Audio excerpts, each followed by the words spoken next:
Good evening and welcome to those of you who are joining us for this evening's programming by the Indian Music Experience. As some of you may know, we've been having a live engagement with our audiences every Saturday evening. And this evening's engagement is, I think, something that's very different from the programming that we've normally done, because it brings together a group of very distinguished people in a conversation, a panel discussion on the future of Indian classical music in a post-COVID world. As we all know, the world is going through unprecedented change. Everything in the world is changing in ways that we could not have imagined 2 or 3 months ago. In particular, the world of the arts, and especially I would say the world of Indian classical music, is unique and complex in many ways, because it is a field that is based on person-to-person interaction, either between artists, between the artist and audience, or between gurus and shishyas in a physical world. So to sort of discuss how this new world is shaping up, we are very happy to have a group of very distinguished panelists here with us this evening. None of them needs really any introduction, and they've been extremely active in their work in the arts world in many, many different ways. And perhaps more so during this time of the COVID world, where they have all been contributing to the arts in varied ways. So I'll begin with very brief introductions. Firstly, we have Dr. Suma Sudhindra. She is, of course, one of our country's leading Veena exponents. And she is someone who has been in various leadership positions in the arts, as a board member of Sangeet Natak Academy. Of course, she's been the director of outreach for the Indian Music Experience Museum, a trustee as well. She is the founder of the Bangalore International Arts Festival, one of the leading arts festivals of our city. She's been a president of Chowdiah Memorial Hall and continues to be on the board. So, you know, she's really someone who has a vast experience in various roles in the arts field, and so happy to have her here this evening. Welcome to you. Then we have Durga Jasraj ji. Again, needs no introduction. She's someone who has donned many different hats, one as a media person, as a content creator and producer. She, of course, comes from an illustrious musical family, being the daughter of the legendary Pandit Jasraj. And in many ways, what Durga ji has done has been to bring the world of classical music into the mainstream through her very unique concepts of programming and presenting Indian classical music through her Idea Jalsa and various other concepts. And now, during the lockdown, her Utsah series has brought together artists from around the country and has attracted viewership and engagement in the lakhs, if not more. We know she has a live engagement every evening that she does. So we are so happy that you carved time to be with us this evening. So welcome, Durga ji. Thank you. We then have Srikanth and Shashikiran, again, renowned as a Carnatic musician, part of the very well-known Carnatica brothers duo.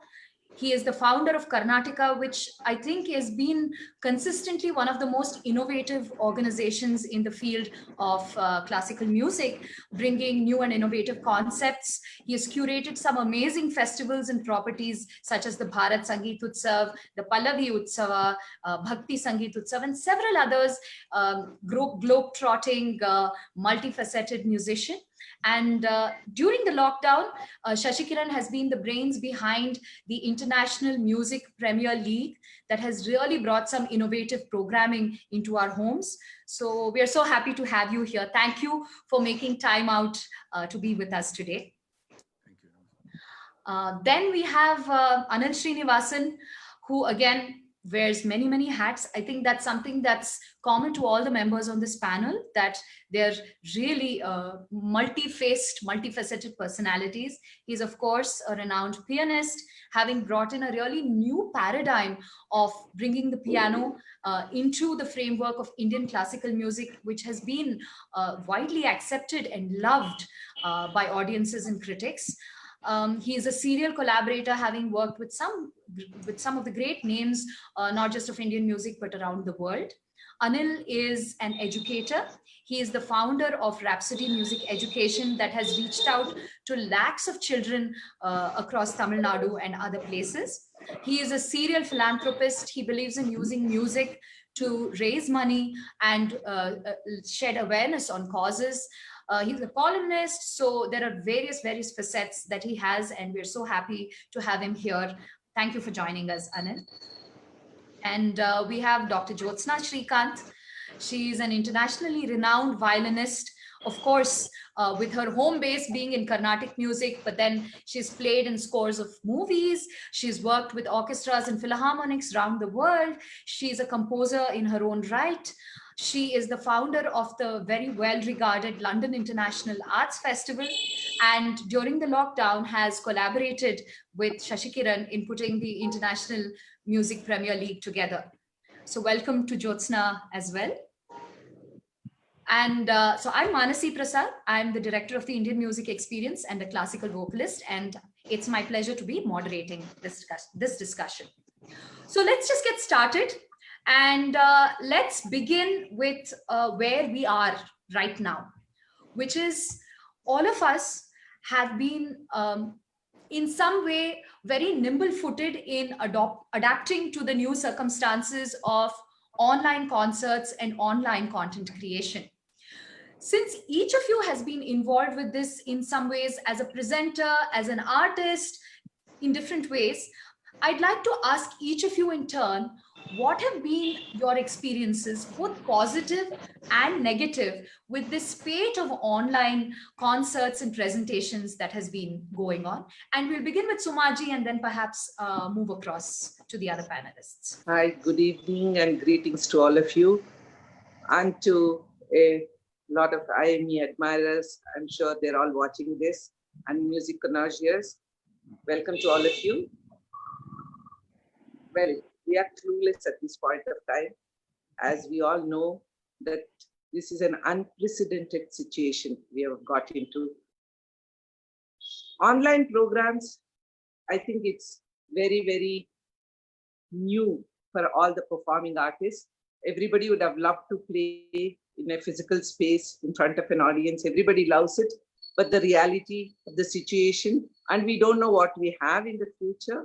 But right now, yes, at least we are reaching out to a lot more audiences. You know, in a sabha, in South Indian music, some of the sabhas have very poor attendance. So compared to that, when you are doing virtually, you do get to, reach out to many, many more audience. That is what has happened. As far as I see, that's one positive thing which has happened. But one thing which I'm not enjoying is not having my co-artist with me, because the interaction is what makes our music. If I interact with my co-artist and play, I play always a level higher than what I would play. That's one thing we are missing. Probably we need to curate it in a better way and see where it takes us. That is what it is right now. But we need to monetize this. There are a lot of issues. Right now, everything is freely available. And then also there's a lot of mediocrity which is happening. There are very good contents which are coming up. And at the same time, there is also a lot of people, youngsters. I'm not blaming them, but then, when you open, you don't know which one to see. You get caught in that whole web of seeing this, that, and everything. And then you tend to miss good programs also.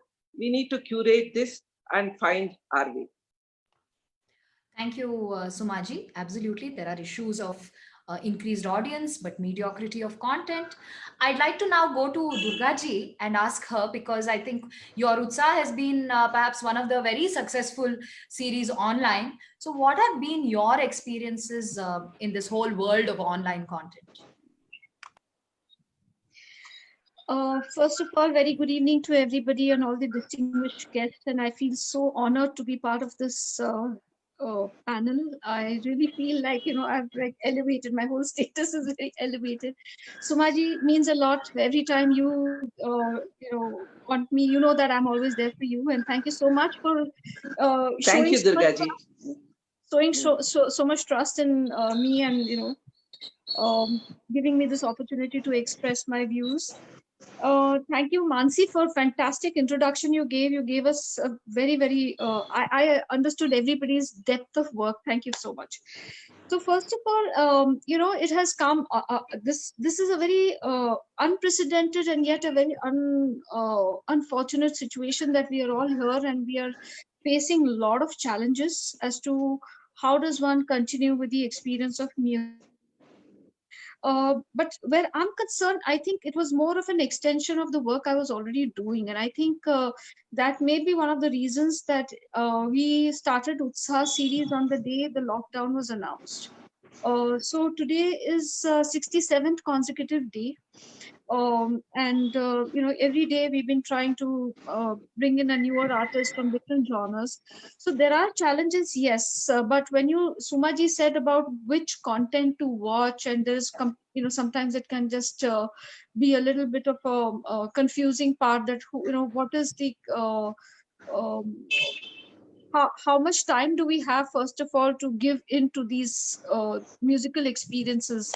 So it just came when me and my partner Neeraj were just discussing, and we just decided that, you know what, we need to have a brand which is associated with the project. You cannot just start key so and so live in concert, so and so live in concert. People will not gather. That registration of this all being under one umbrella will not happen. So then, and the idea was mainly always to spread positivity through music. We did not think this would go on this long because we never anticipated the lockdown to go on so long. But on the hindsight today, when we look at the really mind-boggling numbers that we achieved after we finished 40 days of consecutive Utsaha, we clocked in 15 million views. That is 1 crore 50 lakh views after 40 days. So that kind of just threw a big number, and that was something that was comparable to television. And I just kind of then continued with this faith that whatever we are doing is reaching out to people. Yes, many artists are benefiting out of it. And secondly, the thing is about creating a platform where people actually, the eyeballs are there is respectability, and people believe in the fact that if somebody is performing for Utsaha, touch wood, and by grace of God, really it's Bapuji's blessings that we actually have that kind of number of audience coming in every evening. So it's an engagement which is there on multiple platforms as well. We just also go on to Instagram for a quick chat with the artist. That also has been extended on public demand, and so now that chat goes on for an hour. And the performance also earlier was scheduled for half an hour, has now extended into 1 hour, sometimes 1 hour 30 minutes. So the stickiness, which was unprecedented, because all the research and everything throws up a different data that people only have 7 seconds of concentration and 7 seconds, but people have also evolved quickly to actually get glued on. And it's physically very, very tiring. It's exhausting, but I think in a very elevated state, spiritually, mentally, emotionally, it's a very elevating experience. And to have that kind of a audience sticking by your side with pure Indian music, you cannot, I mean, you have to really thank God for that. Really a lot of hard work, but yeah, gratifying. Thank you, Durgaji, and definitely the result shows the effort that's been put in. I wanted to bring in, of course, everybody on this question. I wanted to next go to Anil, who was perhaps one of the first few who started a sort of community online festival with your Janta Curfew online festival nearly about maybe 2 months ago now. And since then, of course, you've been part of many initiatives, you've raised funds. So how have you viewed this whole world of online concerts for classical music 2 months ago, and has that perspective changed? Thank you, Mansi, for first of all for having me and IME, which I think the entire nation needs to be proud of IME.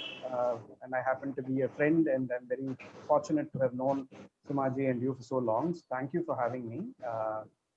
I have to say it was a pleasure to listen to Durgaji talk, because this is the first note of something positive and optimistic I've heard in the arts for a very long time. So I want to thank Durgaji for bringing in the much needed enthusiasm, because everywhere else I look, it's a lot of people feeling very, very down.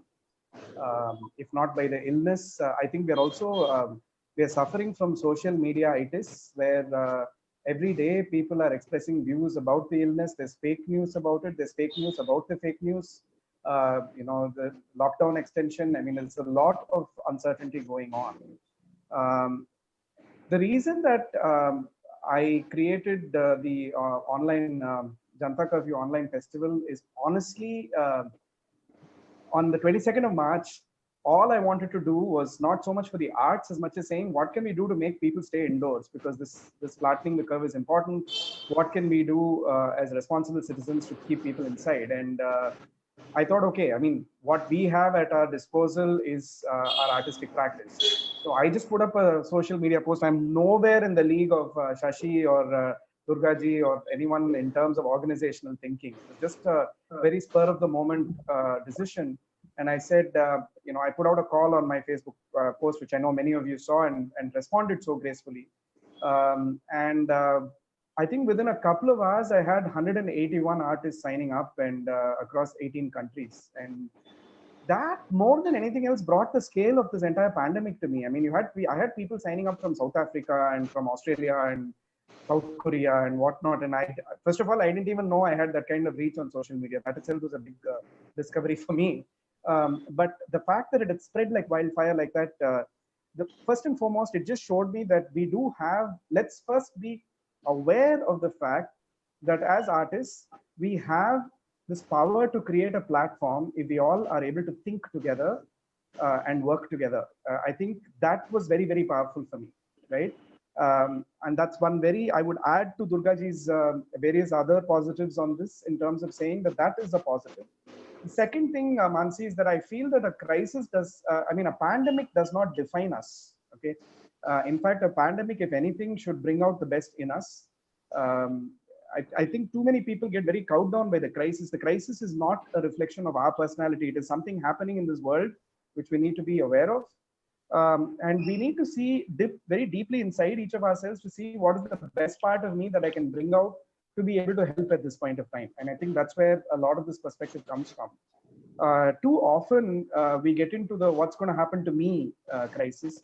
I read this somewhere, and it's a very powerful thing that's shaped my life, is that when you're feeling very down, if you start helping cheer up other people, automatically your own feeling of down will go away, and it's very easy to sort of cow down to this, oh my God, this is such a bad crisis and what's going to happen to me kind of thing. Instead, if I were to flip the coin a bit and say, how can I be of service even at a time like this? Many ideas will come to the future. And I'm in the middle of people who are all doing that in so many different ways. So I can't claim to be an innovator in that. But more than Janata Curfew, Mansi, the bigger learning came to me when I started Play It Forward, which was the series which I curated to get people. We raised money for the migrant labor stuck in Chennai, and for the elderly. Many of the elderly were without money to be able to go and buy groceries and things like that. So I worked with Bhumika. Play It Forward was a play on the word pay it forward. And I thought, okay, if I can get artists together to perform every day, and we actually have this goal of raising money, will it actually work? And that was, to me, the first experiment in monetization, right? And we raised 10 lakhs in 8 days. I know 10 lakhs is not a great sum of money, but I think at this time, for an individual to do that, it's still a substantive amount of money. What impressed me most was that it didn't matter what the stature of the artist was, actually. It's just that people were responding to the crisis people are responding to the movement. And I think that feeling of solidarity that, look, we are with you and we want to be able to help for this common. And I think, I mean, I'll talk about it later, but I think transparency helps, and we have accountability to whatever we set up in terms of processes and controls. Always helps people also be able to contribute. But at this point in time, I'm still going back to what I said before the official conversation started, which is that I think all of us are crystal ball gazing at this point. I don't think we actually know what's going to happen. I mean, 15th of March, we were all planning our various tours and programs for this year. 14th of March was my last performance, and I missed the green room. I missed the sheer electricity of the feeling that you get in a green room and you're sitting with your co-artist and the curtain is about to open. I still miss the smell of musty old auditoriums. I miss all of that. I mean, I know we're all operating, as best as we can and responding to the new normal, but it in no way, as to echo what Sumaji said, I miss my collaborators, I miss my co-artists, I miss all of that. And I think we will do the best we can. This too shall pass. But yes, there is a lot of nostalgia for what we are calling BC now, right? Before Corona. That is where I am at right now. Thank you, Anil. And I think, when you say that 10 lakhs is certainly not a small sum of money for one person to have raised for one initiative. And I know you've gone on to do that for many initiatives now before BC, as well as I'm sure AC as well. So I now wanted to bring in first Shashikiran and then Jyotsna together to talk a little bit about their International Music Premier League. Now, what was to me very noteworthy about this was that it started kind of out of nowhere. There was this kind of new entity almost that sprung out of nowhere on Facebook, and within a matter of few days managed to really engage with audiences in a way that we haven't seen a lot of online. There's a lot of content, but engagement levels are varied. But with IMPL, it just seemed that there was so much support from a whole variety of artists, and it seemed to be really received so well by audiences. So can you talk us a little bit through how the idea came about? How did the two of you then work together, and what has been that secret sauce for you in terms of putting this together? Well, Manasi, thank you very much for inviting me to be a part of this wonderful galaxy of eminent personalities that I see, who all contributed so much for our music and taking it global. It was wonderful hearing Sumaji and Durgaji and Anil. All of them brought out so many beautiful, interesting parameters of how we are and how we can look at this. I am a very optimistic person by nature, so I would also look at it as more an opportunity than anything else to do something unique. But while discussing about the IMPL, let me be very frank that, IMPL that you see online was actually a thought that was supposed to have been done this year live. So it was not something that I only thought of it online. So to be honest, we have been contemplating about many of the ideas. So I thought of this name quite early, and we also had discussion with Jyotsna ji on this. The minute the concept was there, we were discussing about it and the feasibility of also conducting it live in a few places. The idea of this entire thing is, how do we, now Indian music, we all know, we all perform, most of the artists perform in a lot of big events that are Indian based, and we also perform in international tours, but mostly to Indian audiences. So now how do we change the dynamics? How do we make it global? How do we make our artists part of global events? And how do we have global artists come in and be a part of our events? So this was a wonderful opportunity for us to try it as an experiment online. So I just thought, why not we do it online first and then see how the response comes? And I would like to say that during the lockdown, it's easy to get most of these artists. I would say that, it might be much, much harder to find their space, their time, and the same dates, availability of these artists during situation which is normal for us. So I think I would look at the online event turned out to being more successful than what I actually imagined it to be. And like Durga Jasraj ji, I would say that, though this was a completely new entity, I've created a new Facebook page. For that, the reach was instant. It was instant, and we had almost 5 million now in terms of views. So the reach, which is very good in a space that we have just started 1 month back. But prior to that, I have also been doing a lot of events like Pallavi Darbar online this year and so many other things, which we started immediately after the lockdown. I really think the one thing that I look at as positives is creativity. This lockdown has brought in a lot of creative efforts together. So I think many of the artists like Anil ji or Durga ji or Suma ji and Jyotsna ji, they're all very innovative, and yourself, that I should add. So we all can come up with a lot of creative ideas at this point of time, and that's the main thing. And to make sure that these creative ideas will add to the entire gamut of what our music is, and then showcase it in terms of content. I would say more than the concert, I would think the content curating comes in handy, where you can package it very different from a live concert. The way you package it might make a lot more sense to your audience than a live concert, which is in a typical format. So that is where the IMPL also stands. And I think a lot more creative ideas are there which can be exhibited. I'm sure Jyotsna will add to it on her own terms. Yeah, over to you, Jyotsna. Maybe you can talk about your experiences with curating this whole festival in tandem with Shashikiran. Shashi is such a creative person. He sat in Los Angeles, stuck there. So I'm here in Bangalore. I was to get locked down in UK. Luckily, I'm here now. So we were planning to put together this, as he said, IMPL as live concerts. So then we said, okay, but nothing is going to stop us from doing things, and we started off with this. But as we saw, the response was so good. Mainly, basically, the presentation was different. Probably it was presentations, musical presentations, along with talks. Demonstrations, and it was a mixture of everything, intermixed, not only concerts or only talks. So everything was presented one after the other, and we almost reached 2 points in Shashi. It is 5 million now. 4.9. Oh my. Okay, yeah.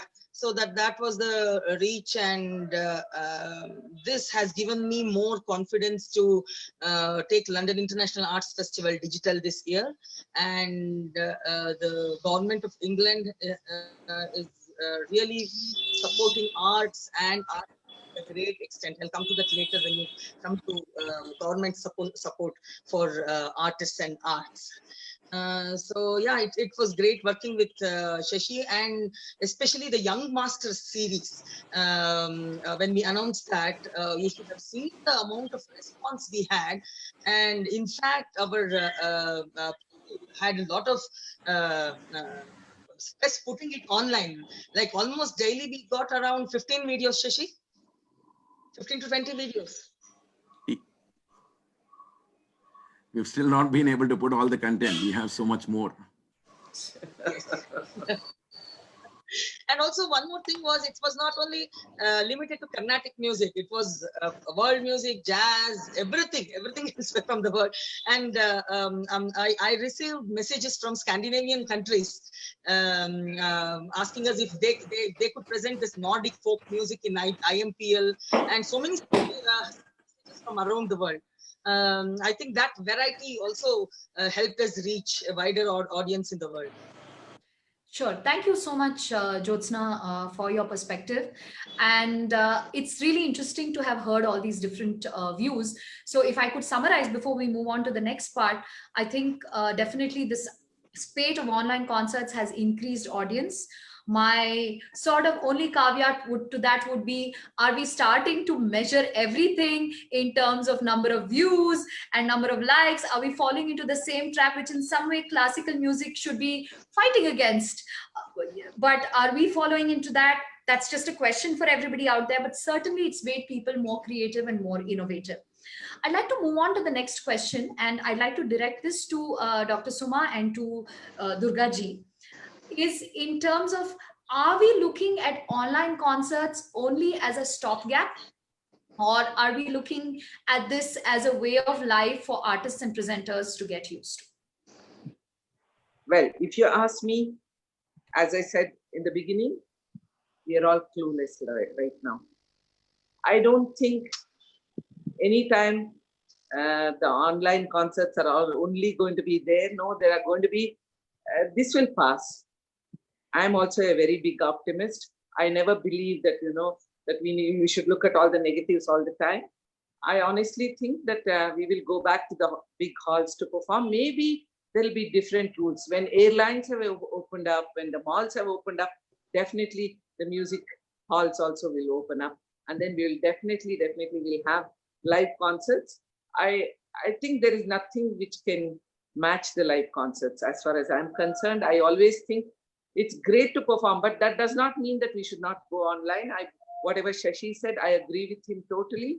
And what Durga ji is doing, I did watch her program. It's so well curated. We need to do the content in a very proper way, professional way. That will get us an audience. And also, I think we should look at it. See, when we had only postal services and the email started, I remember a lot of them were saying, no, I will never mail. I will continue to do the use the postal service. Now who writes a letter? Everybody is mailing. So we will get used to it. We will always, human beings are like that. We will resist, we will oppose, we will do that, but we will find our balance. I think that will be a very good balance of online concerts, which opens up a lot of avenues, but we should also look at how we can monetize the whole thing. Not only just monetize, it also has to be content-wise. There is so much opportunity to, do a lot of creative work because it's not happening live. So you can curate it beautifully and do a great presentation. We should do a balance of both, is what I'm looking at. Though I think that everything will come back to, hoping against hope that everything will come back to normal and we go back to our lives. Sure. Normal lives. Sure. Durga ji, so are you looking at continuing this indefinitely? What are your plans? Will you be looking at a hybrid online, offline model? I have always been on a hybrid model. This is not the first time. Our YouTube channel has been the numero uno channel of traditional Indian music. So, I have always done television and my television content has also gone to 165 countries across the world. So I have always believed that media can actually make everything larger than life. And even our concerts, like Panch Tattva, Tiranga, they're also, they actually we use a lot of, there are things of doing in a very conservative manner where I normally never try to dilute the music, but I like to add a lot of things which will actually enhance the whole performance visually as well. So I put in a lot of effort there. So that's why even the television content, because when we were doing TV, this reference is very critical because we are talking about digital today. But for me, this journey has been from 1998 when I produced my first project for Star Plus for an international viewing purpose. So it's not something I'm doing today. So if this success has not happened to me overnight, there has been a huge journey from 98 when I did my first project for Star Plus, from there on to now. So when I did Idea Jalsa on television, we actually had 15 crore people watching. So those kind of numbers, and that platform actually helped many people become professionals. You can't forget the might of the media. So I have continued to do large concerts. I believe in the fact that, that vibe and that, that energy and that wah-wahs and, that applause, and it's a big high. And because I'm completely a teetotaler, I just have coffee, that's all. So for me, I cannot resist, But when you look at the other side, that if you're, if I'm just giving you an example, if your Girja Devi's episode on Idea Jalsa on Zee TV in Hindi speaking market beats a Kuch Hota Hai is maybe it is the 200th rerun, but you know what a film that is. It's beaten in terms of TRP. That's a big high, and by far. The number is not even comparable. So what are we talking about? So, and obviously, and these numbers have some science to it, because when the numbers pop up, you can make out because the kind of feedback you receive. I'm just giving an example. The only time Idea Jalsa did not come on the #1 slot in the Hindi speaking channels was when Indian cricket team was playing a live Indian cricket match. You can't beat that. I'm telling you honest numbers. So keeping that in mind, and then when my YouTube channel, we said, okay, now television is not happening. This television content, first of all, was found to be so valuable that it went to 165 countries. So, the kind of spread, so many artists have really, the youngsters especially, because I've never really restricted to only working with the legends and the maestros, because that would be, not doing justice to music. So the idea is, if you're putting such efforts, then it should also be your responsibility to give the stage to the right ones. And I take that very, very seriously upon myself. And so when we started to do that, and then the YouTube channel took off in such a big way, and the kind of numbers that come up, even without spending a single penny, we have 3.5 million views coming up every month, which is not a small number, because we don't have a single song which is like a film song. It is either a Hindustani classical, it's Carnatic classical, Sufi, Ghazal, Bhajan, Qawwali, and folk. That's it.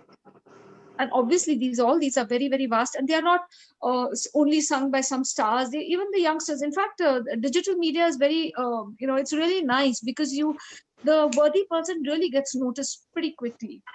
It really throws light on the right person. Absolutely. So that journey, and now Utsaha's success, which is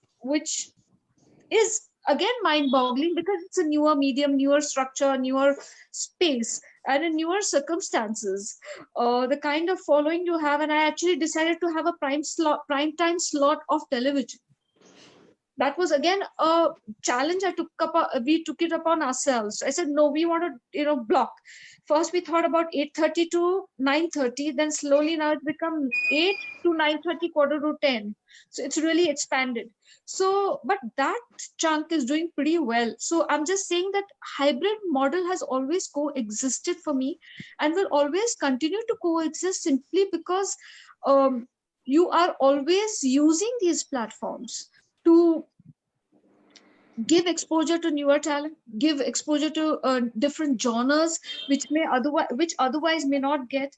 Many times we get requests from people, oh, this video of yours on YouTube is doing so well, can we please hire this artist, or can we have this artist perform for us, or whatever. So it is working. That model works beautifully. Absolutely. So I think in some way what you've done is taken the concept of mass media and brought it to social media in some way. And I think, as you said, it's been built on years and years of work and experience in this field. And that's what's resulted in the success of Utsaha online. Thank you. We'll come back to that.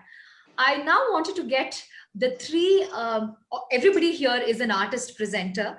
So I wanted to get Shashikiran, Anil, and Jyotsna in on perhaps what has been one of the more sensitive or touchy aspects of this entire online world of classical music, which is the question of revenue. And let's all be frank and honest here, because I think everybody here is both an artist or a content creator, and also in some ways a presenter. So we can see the world from both perspectives. It's a difficult time for everybody. Artists have no revenue, but neither do presenters.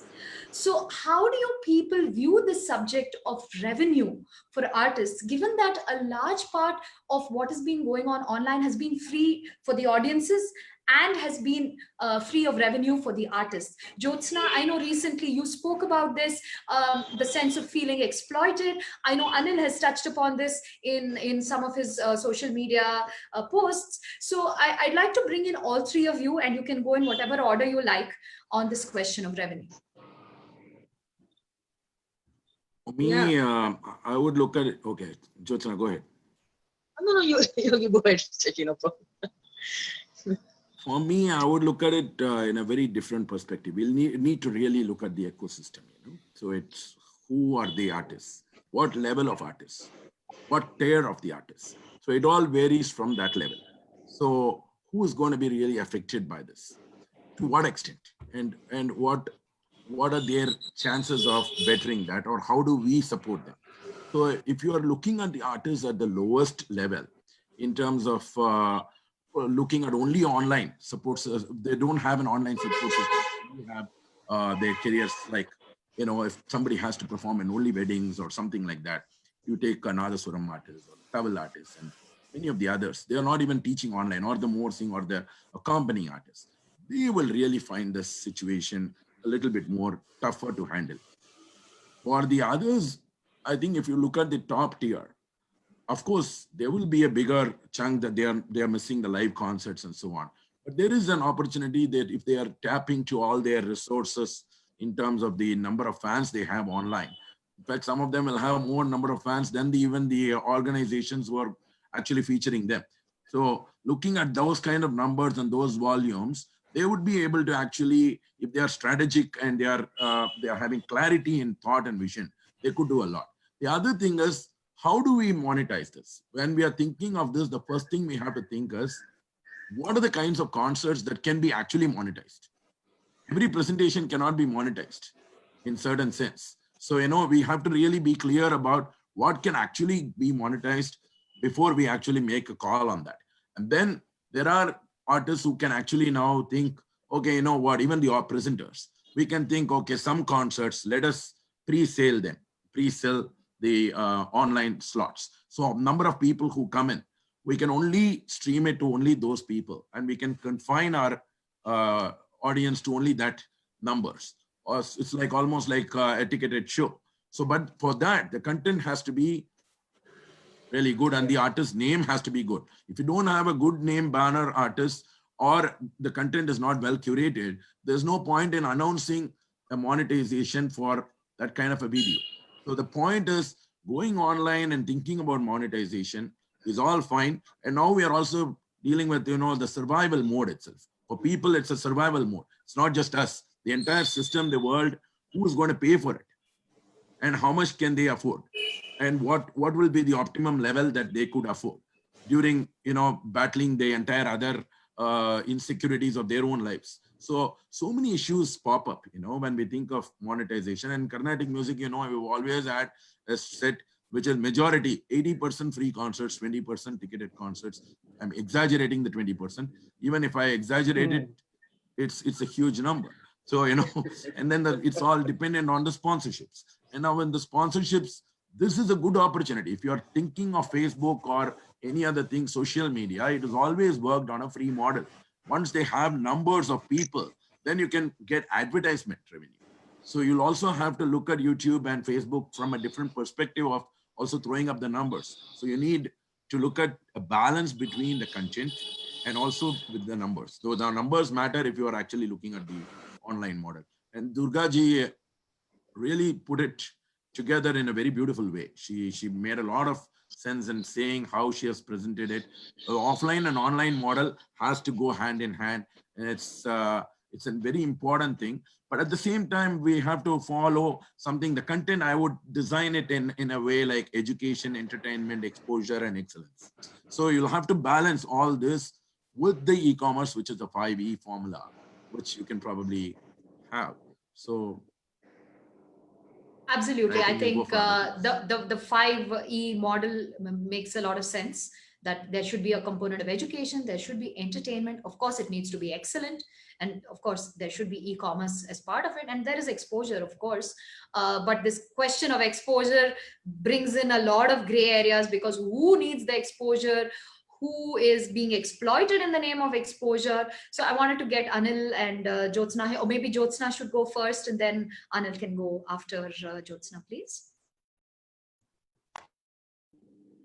Yeah, you mean to say exposure versus exploitation, right? By exposure, I meant for the newcomers. Yeah, that's fine. For nowadays, anyone can go online, present their music. Music has become democratic. So now there are 3 tiers: the juniors, sub-seniors, and the top ones. And as Shashi said, where are we presenting? Now the corporates, in that there are different tiers. Now I'm seeing a lot of sabhas wanting to present their artists online. And then we have these event management companies and malls who want to entertain their clients. And then the corporates. I did do 4 to 5 corporate shows. So now when we look at the revenue, the common cry is no, there are no sponsors, very difficult to get sponsors for this new model. Of course, we did work on the presentation, we did work on the sound card, the audio, video, all that we worked, and it was quite good. But nothing to match a live concert, of course. So when I did this, some of the shows for UK corporates, there was revenue for the artists. They said certain remuneration will be paid. And then there were some concerts which I did for music organizations like this Jazz Cafe and other places, where they had a tip jar for the artists. They weren't able to get sponsors, and there was no revenue with the organizer, but they had this tip jar where links to PayPal were there, and the audience could pay whatever they could. But I'm telling you, that was very, very good revenue for the artist. I was very, very happy with that. With the this is where I had a debate on Facebook with one of our friends. A tip jar isn't equal to a tip given to a hotel waiter or a waitress. So there was Mansi, as you know, there was an argument on this. Tip jar is a word point to the fee given to an artist, which is not fixed, and that is an appreciation from the audience to the artist. So this system is also fine because the artists are getting benefited. So coming to exploitation part, recently I was supposed to perform for a closed group, and I did tell them that we as artists need to sustain, and some sort of remuneration needs to be paid. And again, sponsorship, no money, all this, yes, fine. So I spoke about tip jar. They said, what is this tip jar? And I explained. They were, oh, that's fine. As far as we are not paying from our pockets, we are very happy. So that was all agreed, and 5 minutes I have to go online. Then I got a call. My director is against artists getting paid. I said, what nonsense? What is his problem? He's not paying, right? I'm going to get paid by the audiences. No, he doesn't. And all sorts of wrong notions that on-online concerts are not the, this is the same thing. Online concerts are not the same as live concerts, and that it's okay. It's all fine. Your boss, you are not paying. Someone else is paying. Audiences are ready to pay. As like 10 to 15 pounds per person, they were ready to pay, which is even for live concerts, you ticket more than 10 pounds, people are not going to come. If you say 15 pounds, they are going to ask food along with it. So 15 pounds should include concert plus food. So then I did not go online because this was all agreed before in writing, and they went back. So this I would call as exploitation. But how many artists would say, okay, I'm not going to do this concert. I'm not going live. So I had to do that, and I had to raise my voice, as you know, it came out in the newspapers. So this kind of exploitation is going on, for which Musicians Union in UK is drawing contracts between the online performers and also the organizers regarding this. And again, coming to exposure, it depends on which tier the artist is and what he wants. Either he wants money or exposure or both. Thank you, Jyotsna, for having very well articulated what is a difficult issue for a lot of artists. We've always faced issues in classical music of supply versus demand, especially in the realm of classical vocalists. There are every other person is one. And it's very difficult to sort of make a mark. And definitely there are concerns of being exploited in the names of exposure. And I think you've expressed your stand. Perhaps it's early. Models need to evolve in India as well. I'd like to bring in Anil on this question. Where do you stand and how do you see this moving forward? So I've been smiling throughout because. And I smile a lot because Shashi and I have had so many discussions about these topics for so many years. And I think we are smiling because some of it is getting into the realm of, we always said so. And some of it is getting into the realm of, we are also still figuring out. See, I think one thing we must all do, and I'm urging everybody here who've all got great platforms, is that we must all pace ourselves. Like, everybody is in too much of a hurry to jump at solutions, jump at alternatives, jump at models. Models are still evolving. We don't know, right?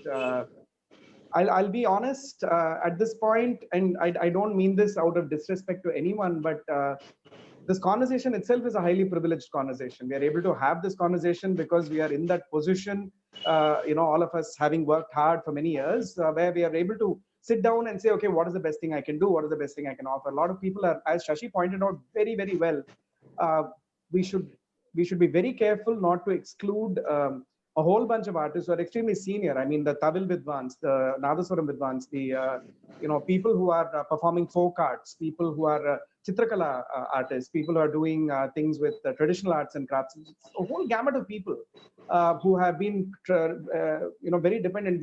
We are not here to, the top artists, the top vocalists, and the top instrumentalists are tech savvy, are highly educated, very evolved. I mean, already have a multi-global exposure. And let's be honest, all platforms are going to troop to them again because they bring in the traffic, they bring in the brands, they bring in everything. And, it's what we call the caste system almost, right? It's the hierarchy of artistic seniority is again going to, the last time somebody said, we'd like to give you a platform, I said, I'm not a train.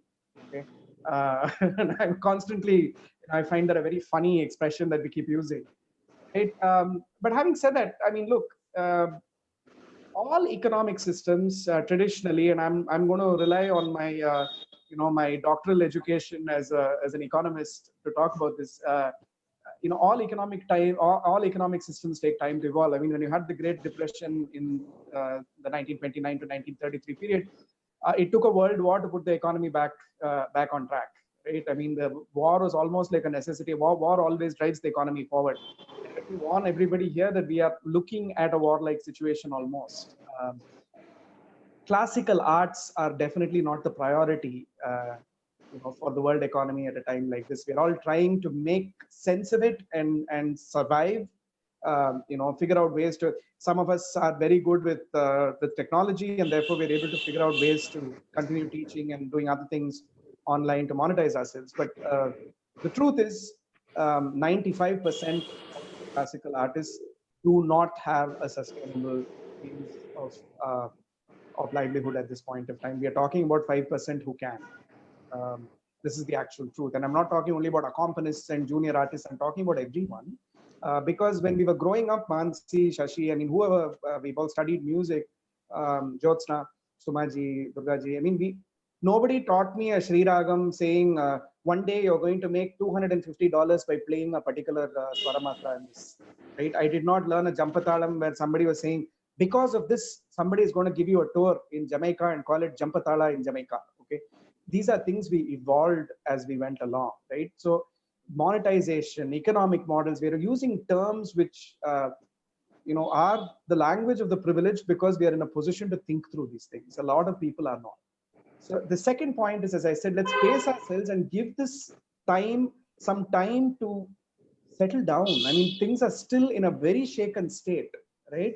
And we're trying to jump to, and I'll tell you, we are doing the traditional, what you would call the traditional experimenter's paradox, which is that you're using an old system of measurement, an old system of metrics, an old system of rubrics to measure the new system, right? You're saying we're still measuring, in terms of number of people coming in, how monetization, all of these are coming from old economic models, okay? And you cannot use the past to keep on predicting the future, because the future itself is something so bizarre and so new, right?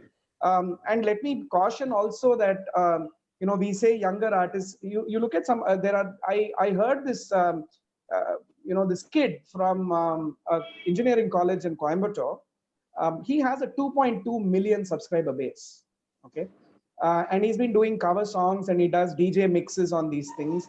The reason that I discovered him is that he's done a mix of something that I did 10 years ago. And I thought it was actually better than the original because it made it sound, he made me sound so cool in the mix that he's done.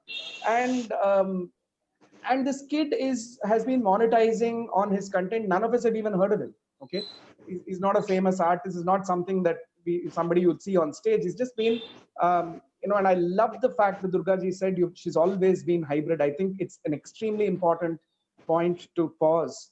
I think the new normal is going to reward only those who are automatically capable of hybridization, are automatically capable of multiple exposure, are automatically able to think through multiple platforms.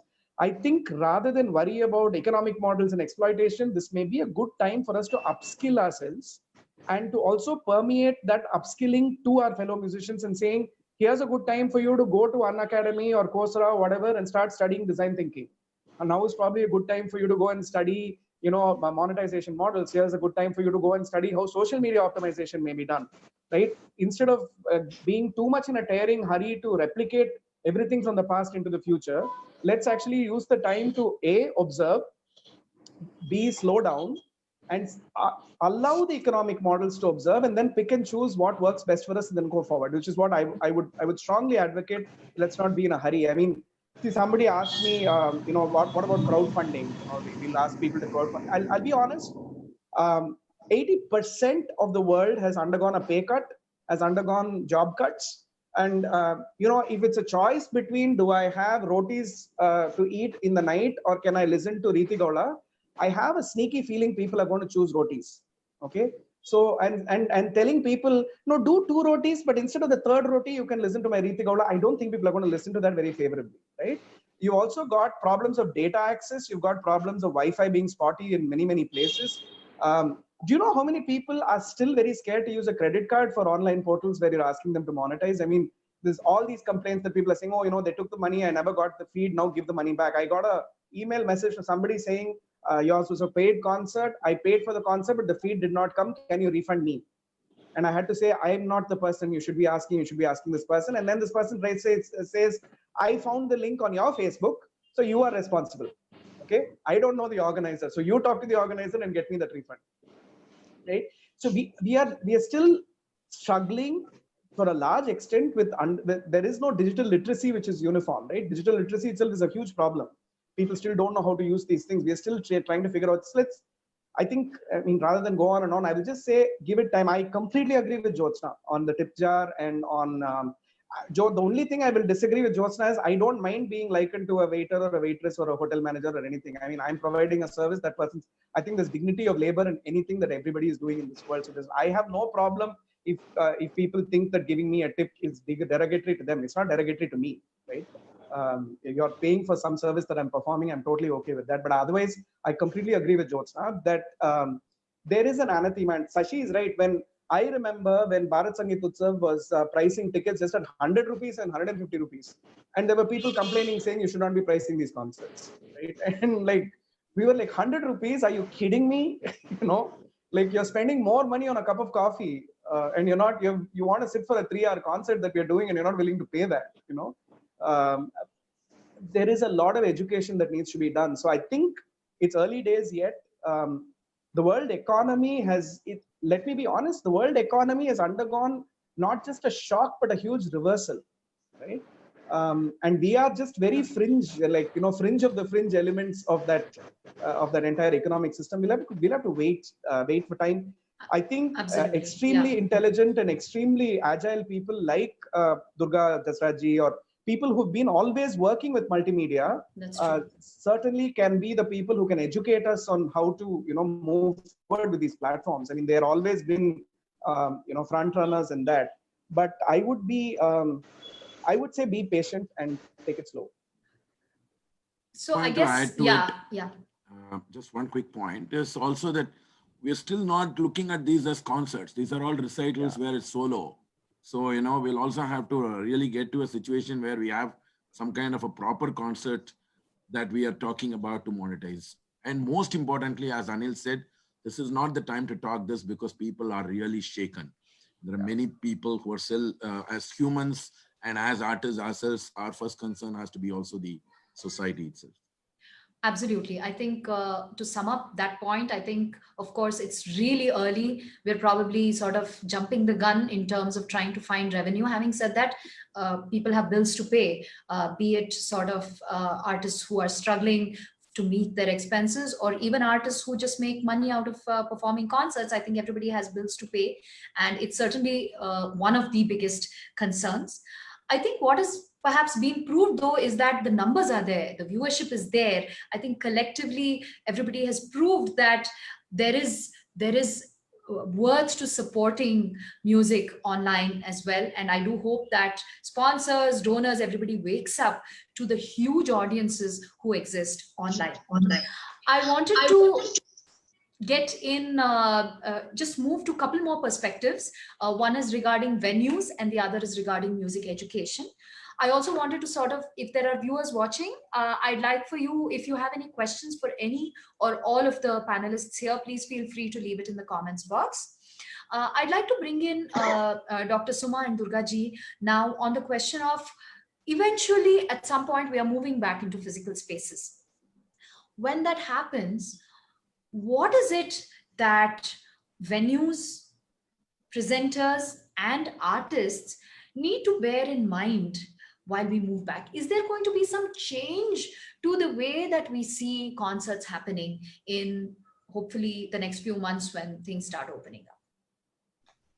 If you remember, we did have this discussion about 10 days back. I'm involved with two big organizations in Bangalore. One is the Chowdiah Memorial Hall, the other one is the IME. So in both, for the time being, it may all become normal in the next few months. We don't know. We don't know anything. We are absolutely clueless at this point of time. If everything goes back to normal, it's great. If it does not, I don't know. I had two suggestions and I would repeat that again. One is to do an outdoor activity. Both Chowdiah has a facility to do outdoor activity, so is IME. So maybe it's safer to do it, but unfortunately in Bangalore, the rains are a big problem. Rains come here almost every month. Only February and January, February are the only 2 months where we don't have rains. Otherwise, we can do a lot of outdoor activities. And the other point we have been seriously considering in Chowdiah and even in IME is to have a shorter concert and then have it in 2 sessions. We generally have, if it's booked for an evening, we always have one concert, say of 2.5 hours. Instead of that, we package it in a way that it is, 1 hour concert and give a gap and then, sanitize the whole place and then do the other concert so that people will also get to see good concerts. See, the irony of the whole thing is all these years we worked for something where we wanted more people to come to the concerts. We would always say, oh, I want a full house, I want an overflowing house. Now we are looking at a scenario where we want to get lesser number of audience. Maybe we can live stream it and package it. And I have seen many of Durgaji's programs. I've been a part of that many shows. If you do a great presentation, the value is always there. And if you record it and put it on online, you can still use it. And in the venues, I think we need to look at keeping the auditorium clean, sanitize it, and we need to follow a lot more hygiene rules and regulations. And also In a place like Chowdiah, it's very difficult. Like it's a 1,000-seater. How do you, even if you allow 500 people, if all the seats are open, they're all going to come in and sit in front, and there's no way you can control. So maybe we need to look at removing a seat, or tying up a seat in between, so you have the social distancing happening. Maybe we should look at this for the time being to continue to do the shows. I think it's very important that we need to look at all this and continue to have shows, because everybody is doing it. That's the only thing a hall can do it. Or even in IME, we need to look at this seriously and consider this as one of the options. I think we should be able to do. I am for outdoor concerts to happen. I'd like to bring in Durga ji. What do you see as the role of presenters in maintaining health and safety of the artists, of the audience, and making people feel safe? At the end of the day, people will come out when they feel that it's going to be a safe environment. So how can we work together to make people feel that we're doing what we can?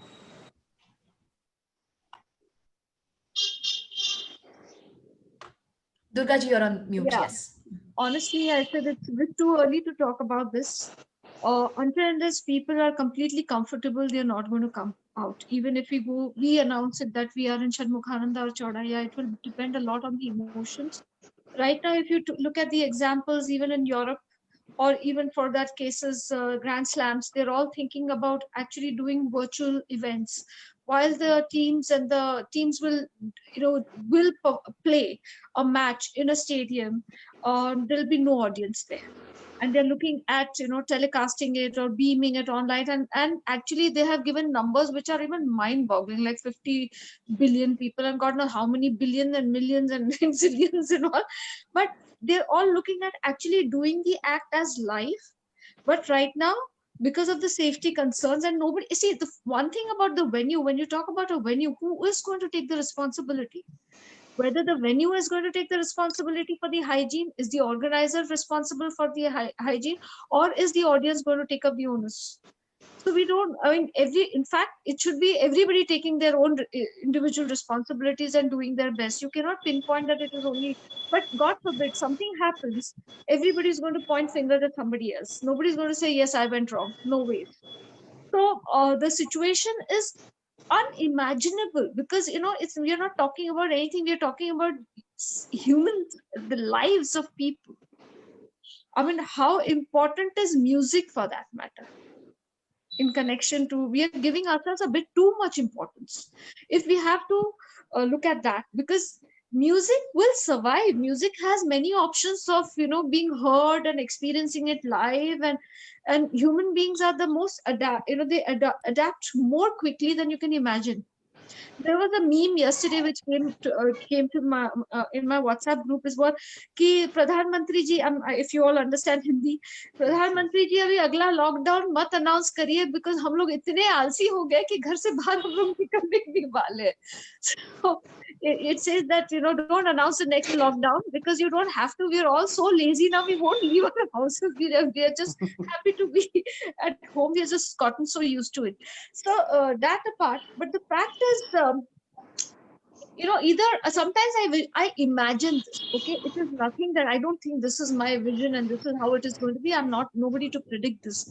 I sometimes think, are these venues going to actually reinvent space, like after every, like earlier there used to be boxes in these royal opera houses, so are these venues, like for instance when we do art prayer, it's a 24-hour concert, we do it for last 5 years. This would have been the 6th year, and people travel from across India and across the world to attend it. In Shanmukhananda, there's about almost 3,000 people, and we have a packed audience for 24 hours, which is unprecedented, unimaginable. People really come and just park themselves up. So I just keep thinking, I said, how does one have, if one has to do it, what does one tell Shanmukhananda, that after 2 seats, leave one seat empty, just pull it out, rig it out, and just 2 people who've come together will be allowed to sit together, and there'll be space of one seat which is empty.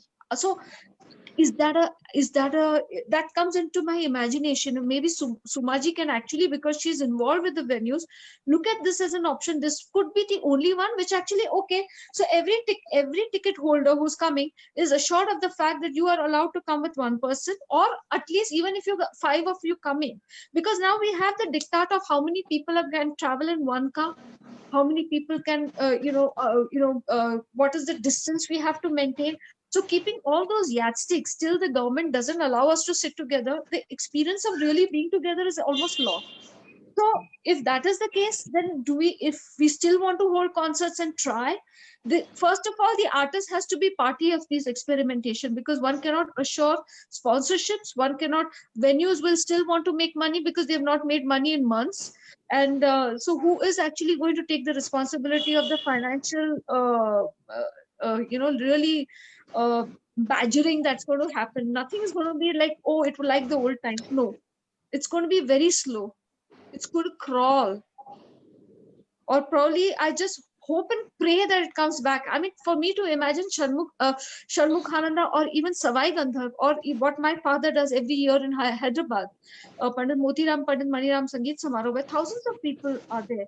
So how does one make the seating arrangement? I mean, for a change, we have to think beyond the artists. We have to think about who's coming as our audience. They have to be very, very careful how many masks. If I have gone down for even half an hour and I'm using mask, I start feeling giddy. I'm not used to mask.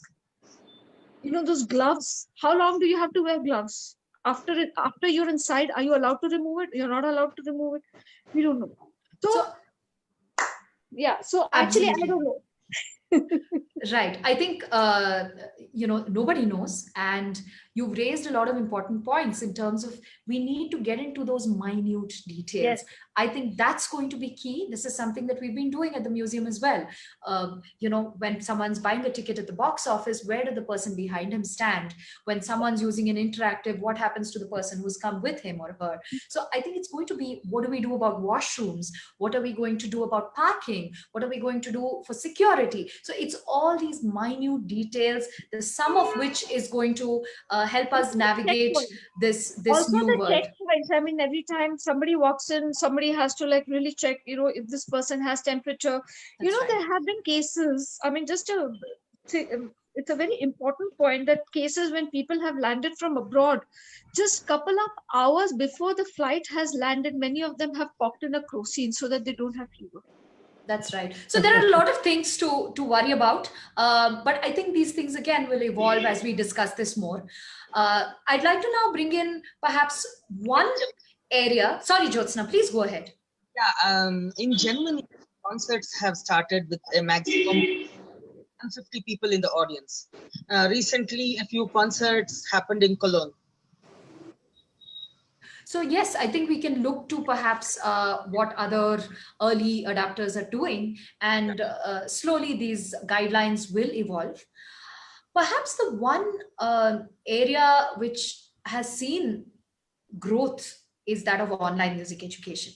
It has always been a model that has been part of classical music, but certainly over the past few months, it has been adopted by people who you would never have expected to adopt online teaching. Senior gurus, traditional families, everybody has now jumped onto the online bandwagon. Both Shashikiran and Anil Srinivasan have been involved with music education for a really long time now. So I'd like to get in both your perspectives on how do you see, is online education now the new normal, with offline just being like a contact class in a correspondence course where you just meet once in a while? How do you see this entire world of online music education going forward? Shashikiran and then Anil, please. I've been in online education for almost almost the same time that Durga ji said that she started, around from 1998. We have been working on a technology come offline model. But having said that, the current scenario, throws up a good opportunity for a lot of other talented young gurus. There are so many people who are trying to survive. They are able to come up with something which is a bit creative in terms of how they can impart something valuable. I think there are takers. But one thing that we have to be again careful is, many of us have started, I've seen many people starting to even put that for free. So once you start doing that, then, You kill the teasers ecosystem. are okay. If you're putting something like a teaser, if you're putting something that will attract people to your way of teaching or something, that's fine. But after that, you will have to stick to, giving education in a way where people respect what you give them. Number one. Number two, it's also the content. Who are you targeting? If it is just for appreciation or music appreciation kind of programs, those are all fine. But if you're going to be really imparting the education itself, I think nothing can replace life. From all the experiences over so many years, that's never going to change. Now, even after the pandemic, we are going to look at the future. We're going to have definitely people coming back to life. So it's not going to replace. But what we can do in the stopgap situation is, many of the artists, because they don't have performances now, they were reluctant to teach, having to balance performances versus teaching. So they can all start doing something and reaching out, to some of the students who have been keen on learning. Again, you have to be innovative in the content that you give. If the content can be given in a way that, there are a lot of regular teachers teaching versus you giving some content. So that now, can you really give them something that others don't give them? And that will be a value addition. We all seek extra, services. Even in terms of online, we look at, if I want to learn this particular song, and then I search and I don't have my guru who can instantly give me that song, then I scoot for what is the best next available option. So we can think of something like, choose what song you want to learn, let me custom make it for you and send it to you, or things like that. So, people can come up with a lot of creative ideas in that area too, and might pay way for something new and something that they can also monetize. I think a lot of people who wanted to learn Nadaswaram, I still have some of the takers, like even Westerners, Professor Mark Stone, to many others. They're saying that we all want to learn Nadaswaram. Put us onto Nadaswaram. The minute I posted something that they need support. So this is an opportunity for those who have never tried it to also get into something. Over to Anil. He's doing a lot of work, more than I am doing. So I'm going to be the wet blanket a little bit on this one as well, Manasi. And I'll tell you why. Just as an experiment, I put up a poster saying I'm going to do a masterclass for those who want to learn piano. On Instagram, you know that I've been doing a lot of my Instagram lives, and they're all fairly popular. I usually get a lot of traffic. So I put and the poster, and I put and it was an experiment. I didn't tell people it was an experiment, and I put a link in there. And I said you can register if you want to sign up for my online piano masterclass. So the next morning, I had 161 registrations just out of Instagram. So here's me feeling, oh, that's really cool, and how fabulous, and 161 people. That's like, I'm not at that kind. Now, in that link, there was a number, which my assistant's number. Her name is Anu, and I told Anu, okay, Anu, send back an email with the price of the masterclass. Okay, and by the way, I was giving it at a very princely sum for the masterclass at 250 rupees. Okay, very princely sum, I want you to note. Okay, that 161 in the space of 4 days of communicating 250 rupees came down to 6. Okay, let me be very honest here. The thing is that it's not to say that the 155 other people were not interested. They were interested. Okay, they still are interested. But the moment it said price, right, the query started becoming, oh, that means that if I have to get a certificate at the end of it, if I have to complete a set of classes, then I have to set aside, maybe that's 10 classes, so I have to set aside 2,500 rupees. Maybe it's 20 classes, I have to set aside 5,000 rupees, or whatever it is. People started automatically calculating, and it was just a one-day poster. I'm not trying to make a big conclusion based on that, because my own students, some of my most senior students were saying, no, but you should have done more marketing, and you should have done much more, it was just one day's poster, you can't really conclude. But I just want to use that as a data point, okay, number one. Number two, so as you all know, I work with a very small number, which is 386,000 children right? Through my outreach to schools, which is 477 schools in the South. On March 5th, I had put up a post for my teachers, and I said, we have hit the milestone of nearly 4 lakh children and whatever. At the moment, because I've just come off a discussion with the education collector, the education secretary, chief secretary education, primary schools are going to remain closed for most part of this academic year. And even where they are open, they don't want music, they don't want theater, they don't want any of these things, even though those are the things that will actually keep children happy. They don't want any of these things. What they want is, just the core maths and core science, which they want to finish as per syllabus and send the children home. Because as Durga ji is saying, schools are also saying, who's going to take responsibility if something goes wrong? There's parking to consider, there's little children, we need parents to make sure that they all don't go into the bathroom together. We don't want to take all these risks. So, no music class, nothing, because that will mean they'll pick the same surfaces, right? When they learn dance together, they might have to touch each other. We don't want any of these things, right? Let's just keep it down to the bare basics. Online. Now, let me give you the statistic on online. So many schools, as you know, have started online classes. They're doing online teaching, online maths, online English. You have children as young as 6 sitting in front of a computer screen for 5 hours, okay? Which also means that their mothers and fathers are tearing their hair apart and coming to my hairstyle, because mothers and fathers are not able to sit for 5 hours, online, and nobody has that kind of patience. Now, do you know the percentage again? The percentage in India right now for online adoption for school, actual school, is less than 7%, okay? Where is the question then of classical music? Where is the question then of... So, when we are talking about Shashikiran is a top-ranking vocalist who's had students for the last 20 years, is in a different avatar compared to somebody who's going to start teaching now, okay? We have to admit it. If Ravi Kiran ji is going to teach a class, that is in a different league compared to what a youngster who's just fresh out of whatever, maybe 2-3 years of experience. There are these problems. Second is, I'm not trying to use my Instagram example as a big data point, but I'm just saying it's an indication.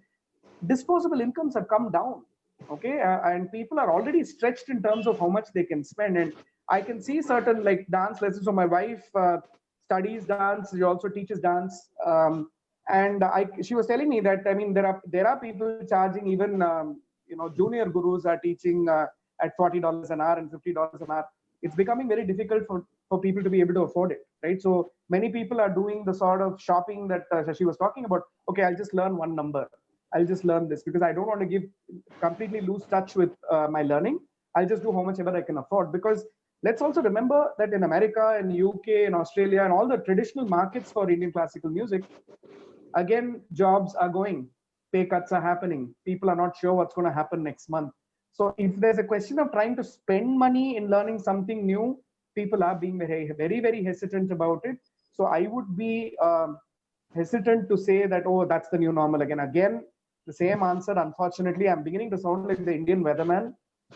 It may happen, it may not happen. We'll have to wait and watch. Sure. I think you bring in an important perspective, which is that when we're talking about online music education, we're talking only about a very small segment of society. And is this really something that makes sense for a large part of educators as well as students is something yet to be seen.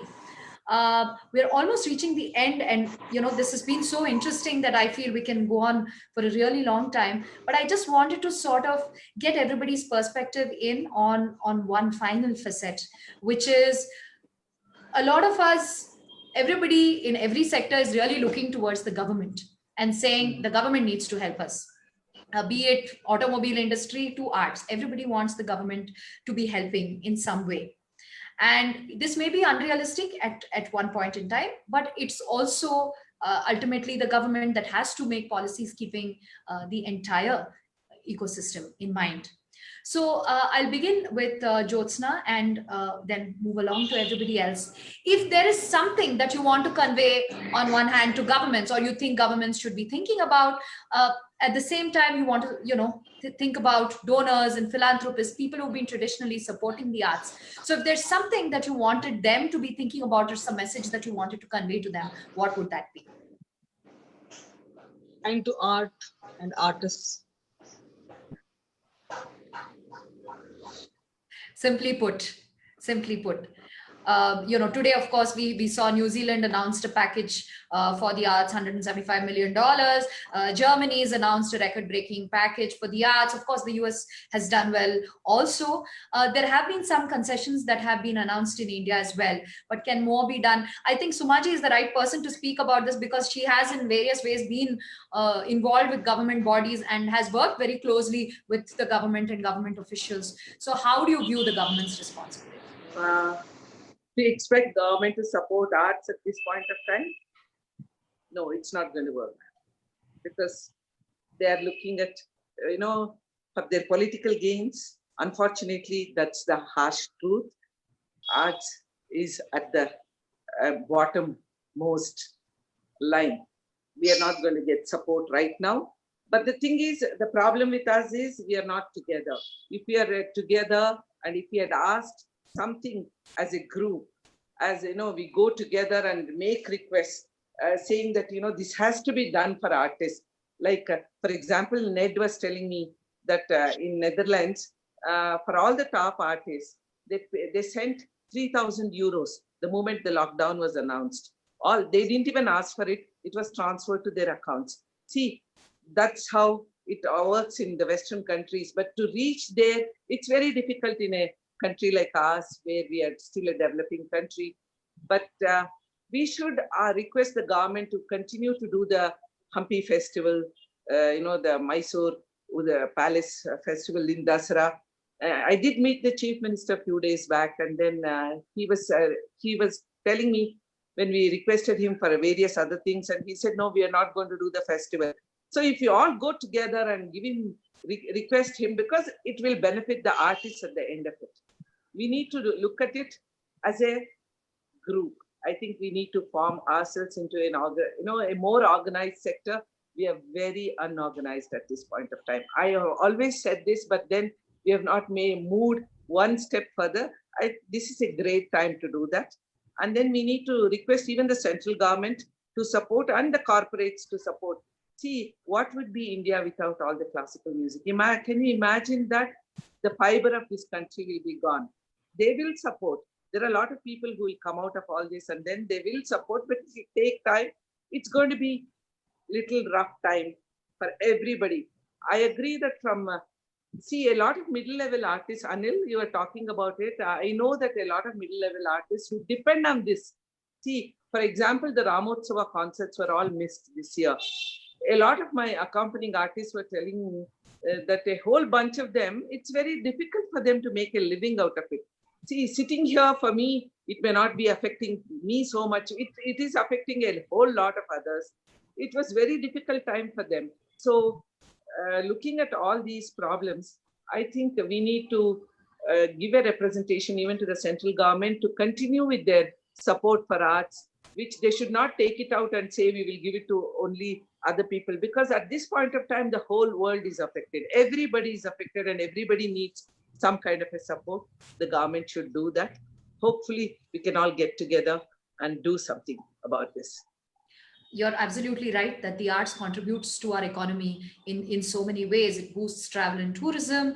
There are a whole lot of industries that are supported directly and indirectly by the arts sector. And this is something that, we need to wake up to sooner or later. I think our culture is a very important thing. It's a very important aspect of Indian, whole ethos. I think we need to give that importance should be there.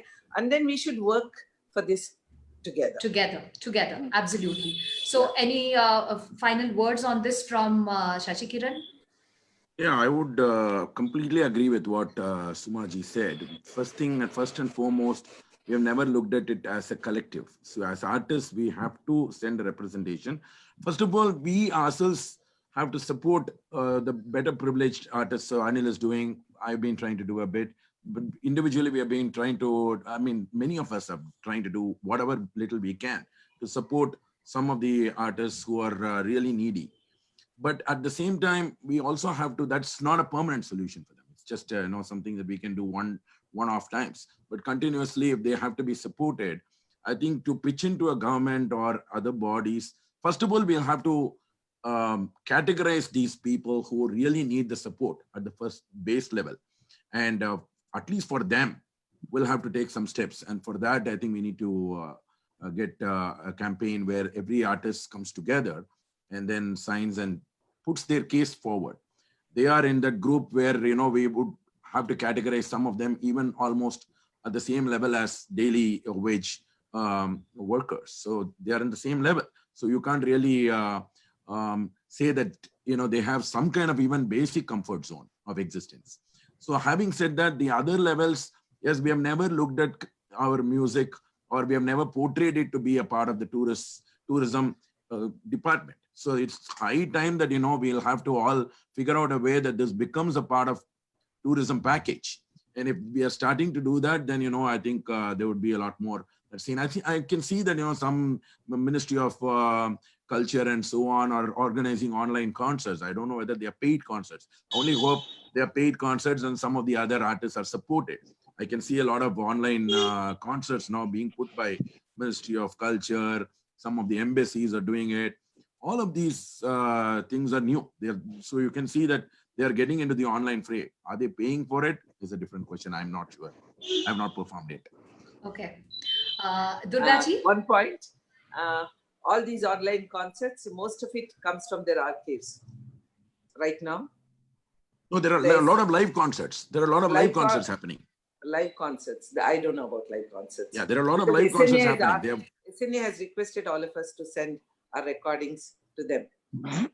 Other than the recordings, there are live concerts happening now. They have announced live concerts. Only situation is whether they are being paid for and whether we are able to get a collection of artists at different strata who will also be benefited. That's it. I think, Shashi, most of them are paid. That's a good news. Yeah. Durgaji, any final words to government and art supporters? What would you like to say? So what I just heard Suma ji and I heard Shashi ji, both of them I kind of, I like almost what they both have said.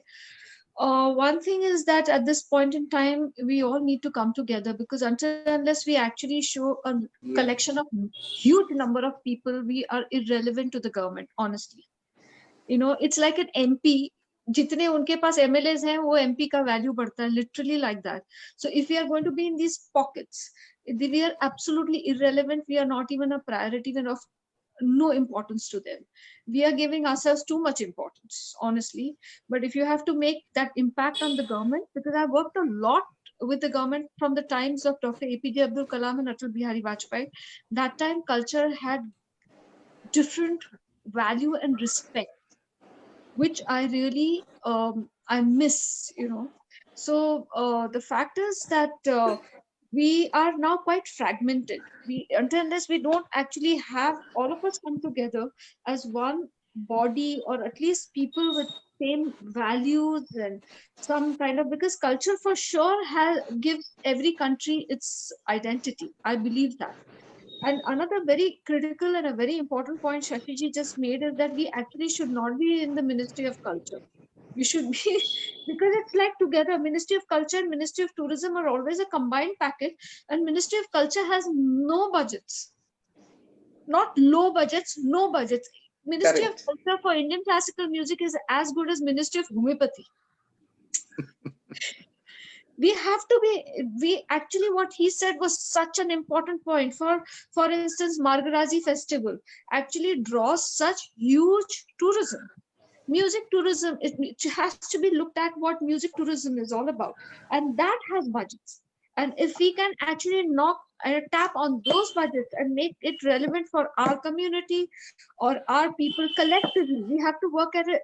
Really, if we work independently, 5 lakh, 2 lakh, 1 lakh se kuch nahi hone wala. I mean, kuch to hota hai, lekin, not at the way we would like it to be. It's not, it may make a difference for 15 days, 20 days, but what will happen to the whole vision that we are trying to set an agenda for right now? So, literally, if it is possible, all the genres of music coming together on a single, then we are talking. I may talk about online, or in 40 days it may be 1.5 crores. He's talking about 50 million, 5 million followers. So everything together. Then if we have said, okay, and then we say, okay, we are a bunch of people which have at least, for instance, 100 crore people with us, then we are talking. Please, let's get that fact right. According to me, only people will give the strength, no money will give the strength. Sure, the numbers matter Correct. is what And you're then saying. even if we, Yeah. like, if toothpaste is so important to us that whether somebody has money today or not, we still go and buy that toothpaste. So it has to, that number game has to start happening with music.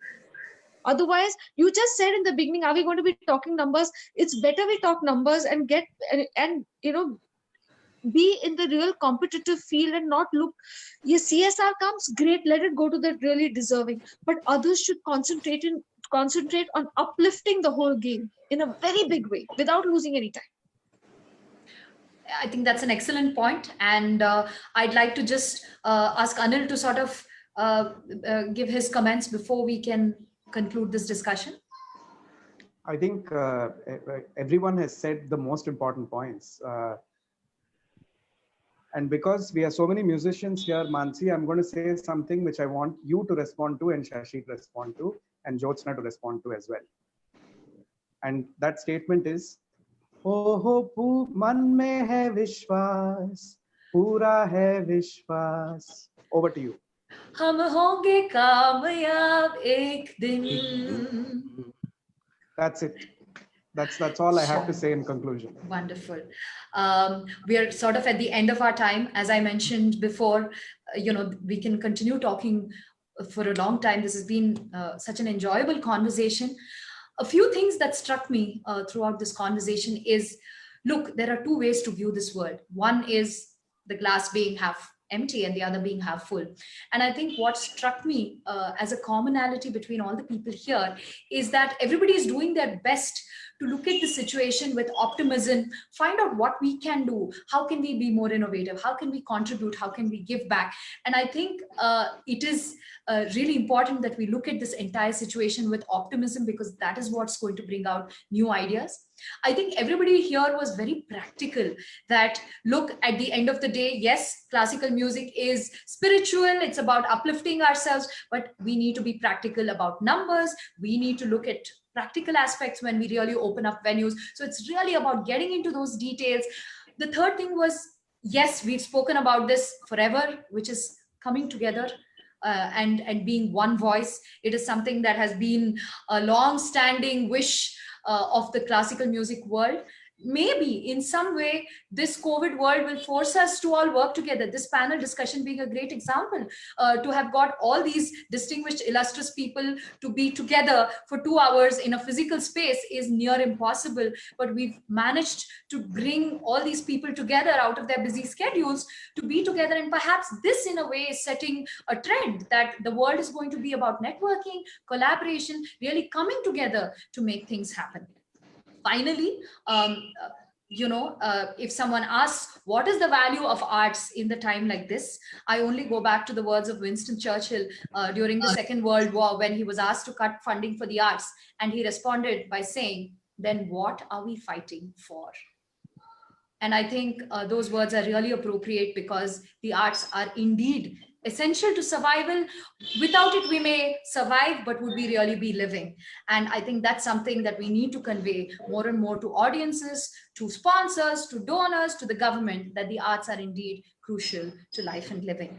With that, I'd like to thank everybody who's been on this panel: Dr. Suma Sudhindra, Durga Jasraj ji, Anil Srinivasan, Shashikiran, and Dr. Jyotsna Srikanth. Jyotsna cannot log in. She just messaged me. Yes, but in her So she's absence logged out again. and, yes, there's some problem. Thank you. Thank you so much. Thank you to all But for. thank you all. Great. Kumaji, thank you so much for this fantastic initiative. Thank you, Mansi. Thank you, Durga ji, and thank you, Anil. Thank you, Shashi. Thanks, and everyone. Jyotsna.